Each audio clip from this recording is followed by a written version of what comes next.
Our story begins in a classroom at Jiangsheng High School. Their teacher, Chen Fan, then announces that the students need to get ready for the liberal arts exam. He also warns them that the military exam is dangerous, and he doesn't recommend it for anyone with low-level abilities. That's when we meet our protagonist, Xu Jingming, who reveals that he's actually a time traveler. This new world is called Blue Star, and its level of technology is pretty similar to Earth's. But the main difference is that this place is infested with terrifying, bloodthirsty beasts. To fight back against these creatures, some humans manage to awaken special abilities. Everyone can awaken their superpowers at 16, and they come in all sorts of types. So these abilities are divided into 9 levels, but most people only awaken between F and D rank.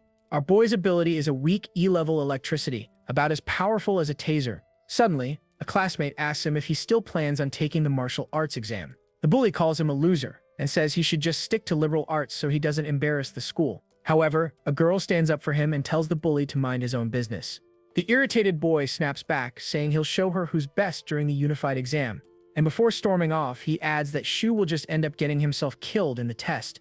The classmate tells him not to worry about the bully, since everyone has their own worth. In the Great Xia Nation, education is split into 2 paths. Those with weak powers can live as ordinary people, but those who choose the military path have to enter a zone and desperately fight against beasts. Only after passing these exams can students get into a university for the superpowered. Our protagonist thinks to himself that even if he skips the exam, he can't run from the beasts, which could invade at any moment.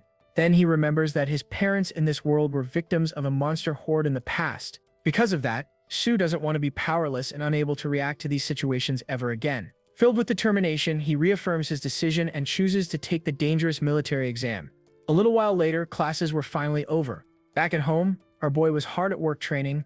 In his training, he's combining his electricity with his weapon. He executes several moves with his spear, trying to perfect his combat technique. After so much effort, the young man pauses for a moment, completely exhausted. With his body at its limit, he finally collapses onto the floor, saying he can't practice anymore. He's been training for 2.5 years, but his proficiency is still at a beginner's level. However, the skill he had bought makes him stronger than a typical awakened user.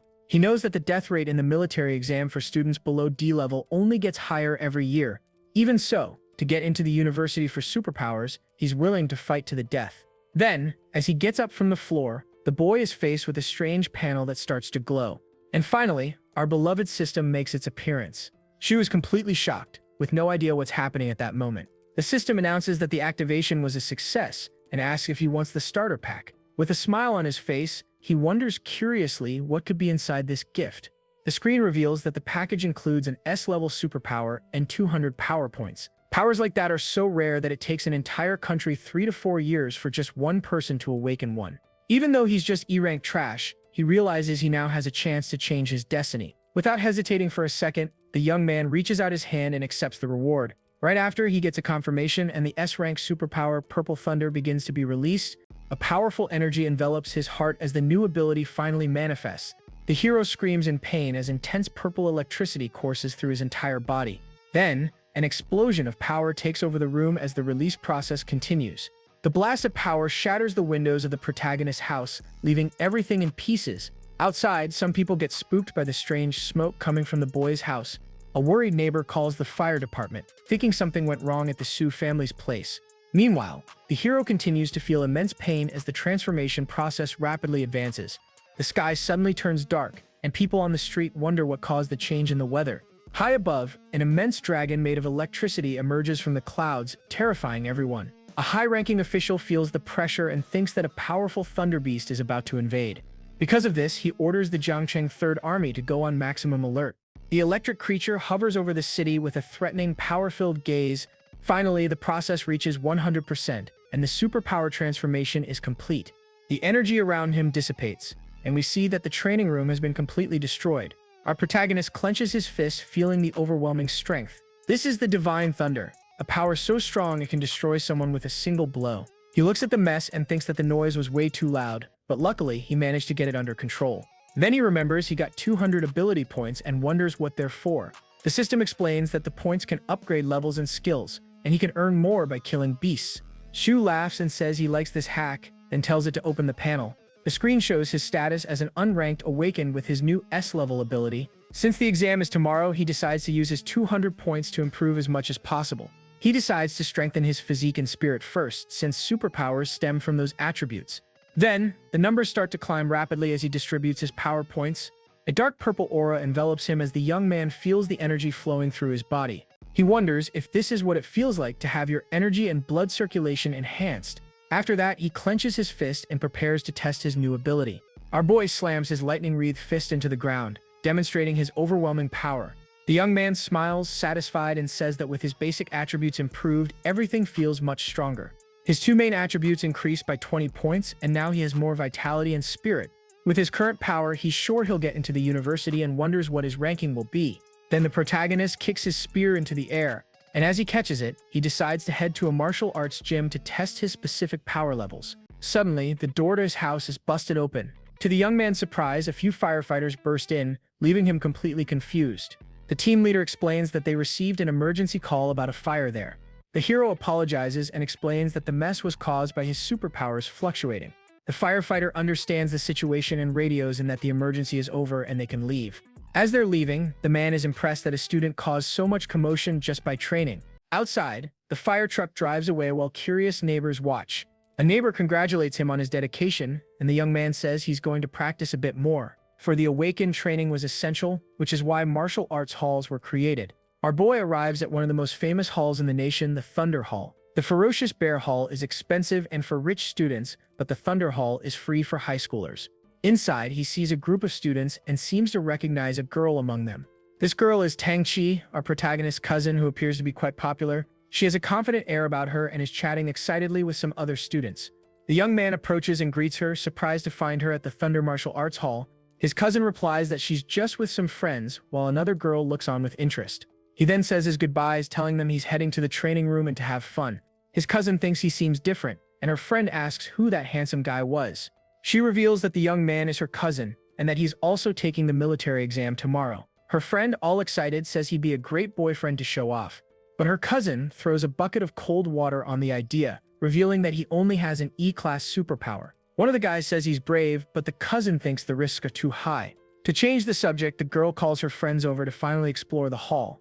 Her friend comments that he's been training at the Ferocious Bear Hall for 3 years and has never been here before. Meanwhile, our hero is already in a training room, preparing to test his strength.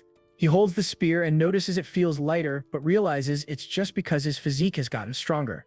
With the exam coming up, he knows there's no time to find a more suitable weapon. So he decides to test his maximum strength first, without the help of his superpower. With a focused expression, the young man prepares for the first test strike. He grips the weapon firmly and uses all his strength to deliver a powerful attack. The young man lands a powerful and precise blow on the training target. The spear's impact is so strong that it cracks the entire surface of the target. At this, the meter shows a reading of 321 calories, and the target regenerates. His physical strength has nearly doubled, while a typical awakened only has about 100 calories. Next, he decides to test his new superpower, the Divine Thunder. The hero concentrates, and purple energy begins to crackle around his body. Then he unleashes a lightning attack on the target with the power of thunder. With that, the meter shoots up to an incredible 3,021 calories. As expected of an S-class superpower, he's impressed with the result. But our boy knows this still isn't his power limit.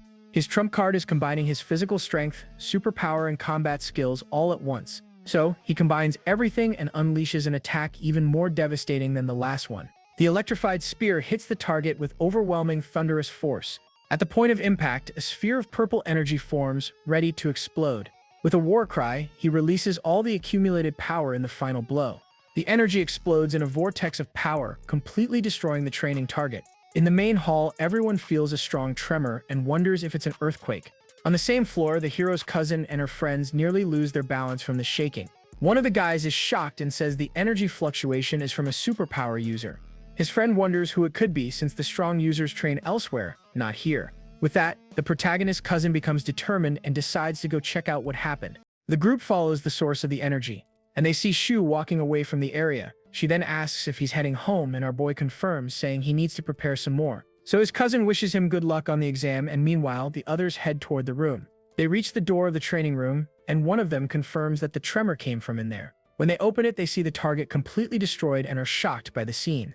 The friend is impressed by the destruction and wonders if there's really a student that's strong in the city. The guy doubts it was a student, thinking it must have been a stronger user who went to the wrong floor. Another classmate agrees, saying that not even the geniuses from the capital cities can reach this level of power. But his friend remembers that Shu was just here and suggests he might be a secret genius. One of the classmates laughs at the idea and says she's been reading too many stories online.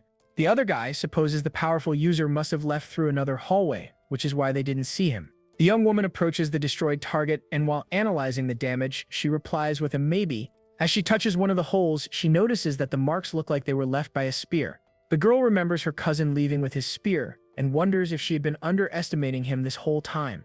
Finally, the day of the military exam arrives, and we see several students gathered in a ruined area.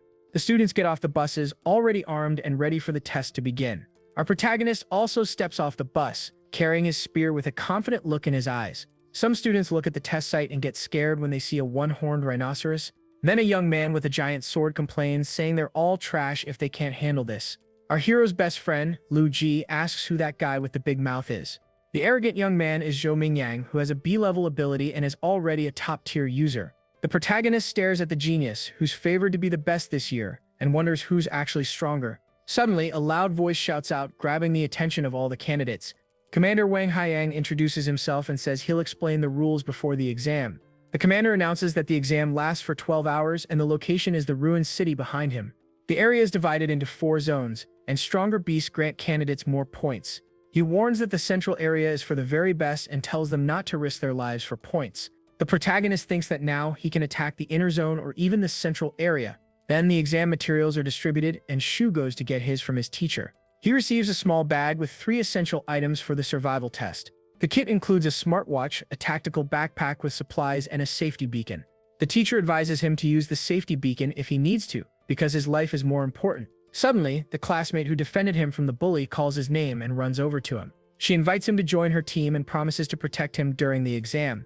But one of the team members complains that they can't bring someone weak along with them. Another classmate agrees and says they've changed their minds about what they agreed on earlier. They don't want to carry a burden and refuse to let the boy join their team. His friend gets furious with their attitude, and a big argument breaks out.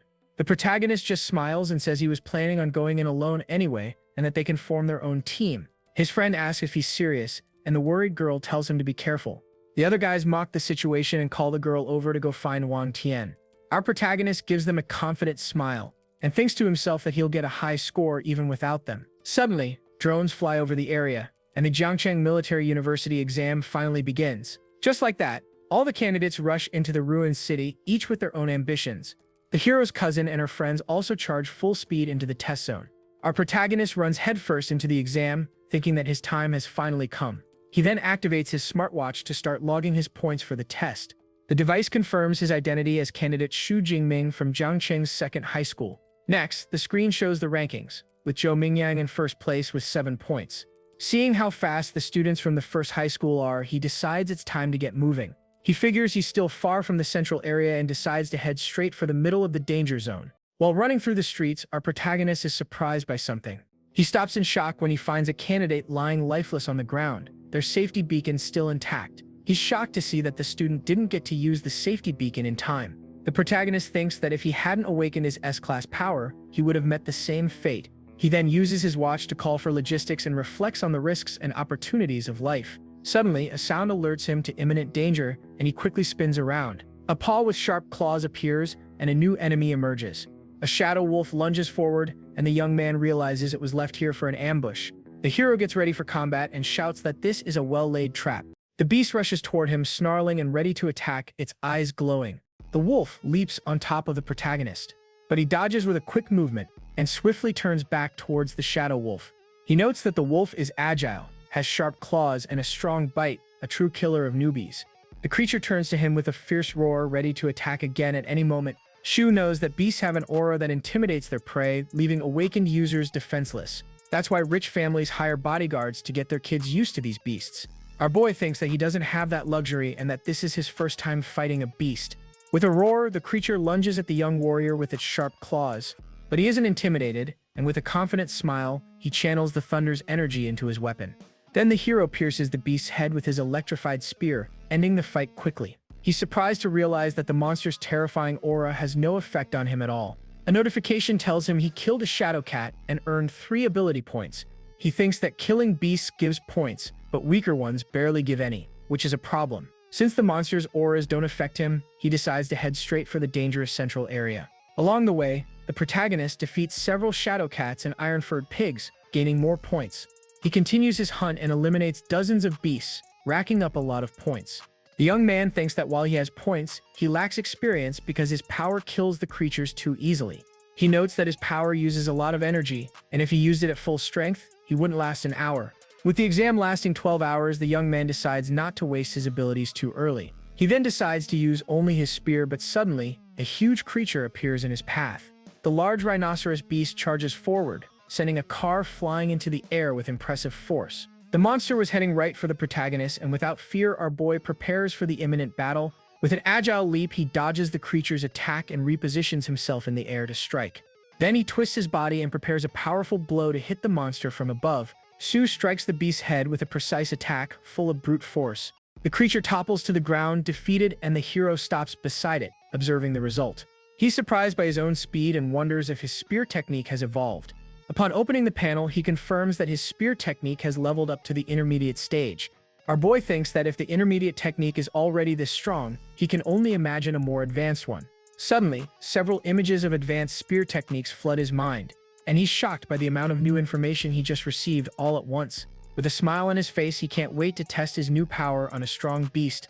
Meanwhile, the protagonist's friend and her group are walking through the city, and she spots someone in the distance. The girl gets lost in thought and says to herself that she thinks she saw Sue pass by. A classmate tells her she must be seeing things, since it would be suicide for him to come to this area. But the girl is doubtful. The silhouette was identical, and she wonders how he's doing now. Suddenly, a classmate finds the fallen rhinoceros and calls the group over to see the dead creature. The young woman analyzes the beast and notes that the blood is still fresh and the wound was made by a spear. She's shocked and wonders if the person she saw earlier really was Shu. Her friend doubts it, since only a sea-level user could kill the beast alone, and Shu doesn't have that kind of strength. Another classmate suggests that to find out the truth, they just need to check his score on the ranking. The protagonist's friend then checks her watch and is shocked to see his name in the 46th position. Everyone is in disbelief and refuses to accept that an E-level awakened is in the top 50. Meanwhile, in an observation room, the audience comments that the first high school is dominating the top 10. The director of education, Zhang Wenshan, praises Zhou Mingyang and hopes he'll make it into the province's top 100. He congratulates the principals of the first and third high schools, who thank him with smiles on their faces, but the director criticizes the second high school because their best student is only in 18th place. Principal Zhao Yao sees that only 8 of his students are in the top 50 and lists their names. Then he pauses and wonders who this Xu Jingming is, as he's never heard of him before. The other teacher is shocked to hear the name and shouts that it can't be him in the top 50. He wonders if the boy hid his strength, but it's impossible for an E-rank power to suddenly become an S-rank. The teacher laments that only the top 10 have camera coverage, so he can't see how the boy managed to get so many points. Meanwhile, our boy finally reaches the dreaded central area, a high-danger zone. While eating a cracker, he notices there are fewer beasts and figures the stronger ones are intelligent and territorial. Suddenly, Shu senses a presence, and his expression turns serious as a new enemy approaches. With that, a massive tiger appears, destroying cars and advancing with incredible speed. That creature is a blade tiger, a first-class monster with sharp claws and fangs. But our boy thinks he's lucky to have found a strong beast right after entering the central zone. With a smile, he says the monster is perfect for testing his new spear technique.